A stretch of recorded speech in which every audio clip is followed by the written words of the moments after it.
Today we're talking hats and hat looms.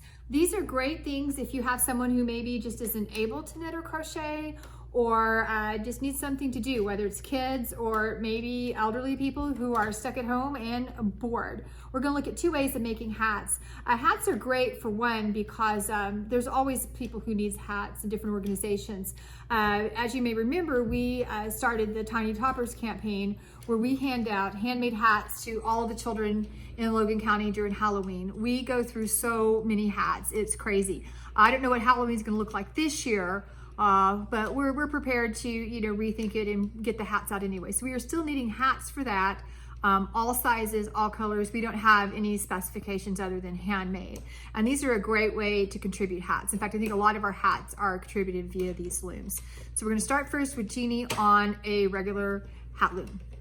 All right, so this is a hat that has been done on this loom. The looms come in a package, and I think there's 2 or 3 different sizes. This is actually one of the smaller sizes that I'm gonna show you today. But it's real simple. Even my dad, who is 70 some odd years old, can sit and do this in his free time when he actually has nothing to do other than sit and watch TV. So what we're gonna do is we just start, and you're just very lightly wrap. You don't wanna pull it real tight. And we're just gonna go all the way around our loom. See how easy this is? Okay, I'll lay that down, and we just go all the way back to the beginning.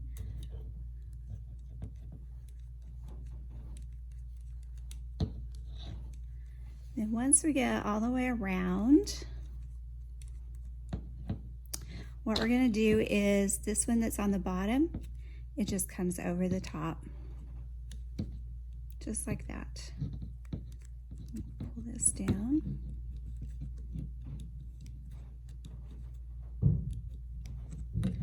So even younger kids, like 6, 7-year-old kids, can do this. We've had several younger children come in and do this. And it's great coordination for them too. What I like about it is it can be communal. In fact, the library started a group of people making hats, and we sent them looms and a lot of the donated yarn that you guys drop off. And someone can start a hat and leave it, and then someone else can pop in and do it. And it was a great little group they got going, which unfortunately has gotten, postponed due to the situation. But that's what I like about it is it's not like a personal project like a knit or crochet thing is. Jeannie can put that down, and someone else can walk in and pick up right where she left off. Yeah. This is actually a hat that one of the girls started that we're working on. So once you do that, then you get back to your beginning and you just start it all over again. Exact same thing, just wrap around your pegs, go all the way around again. So it's real simple, and then you come back and you're gonna pull back over top of those again. Then once you get finished, get ready to take it off, you would have just one row of loops instead of the 2. Clip it, and then you're going to run your needle through each one of these as you take it off, pull it up and tighten it, and work your end in, and you're done with your hat. Easy. Easy peasy. Last year for our Tiny Toppers, I think that Jeannie's sister Sheila contributed as many hats as about anybody. It was crazy how many hats this chick could make. In fact, she wanted to make more hats, and so she asked if we get her one of these Addi Express machines. In fact, we got several so that we have one for everybody. And that way she can whip out hats. These are just a few that she made probably in no time for us. And so she's gonna be our special guest today and show you how this contraption works. Okay, so these are the hats that I make with the Addi Express king size knitting machine. They're really simple to make. They take about anywhere from 20 to 35 minutes, depending on how fast you turn the handle. If you turn it really fast, you can crank them out in 15 minutes, but I'm not that fast. So I'm gonna show you how the Addi machine works. You just turn the handle after you've put your yarn on, and you can speed it up and go really, really fast. Your arm will get tired if you go really fast, but I go like a medium speed. And you want to watch as it goes around and make sure that you don't have a piece of yarn pop off the little stitch. Rarely happens, but some yarns do better than others. And it does have an automatic counter on there too, so you know what your rows are. And you get exercise.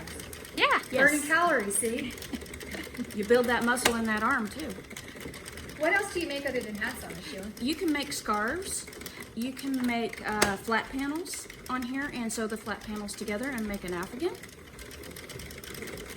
And once you get all your rows done, I usually do about 110 for an adult size hat, and that'll fit like a medium-sized child to an adult.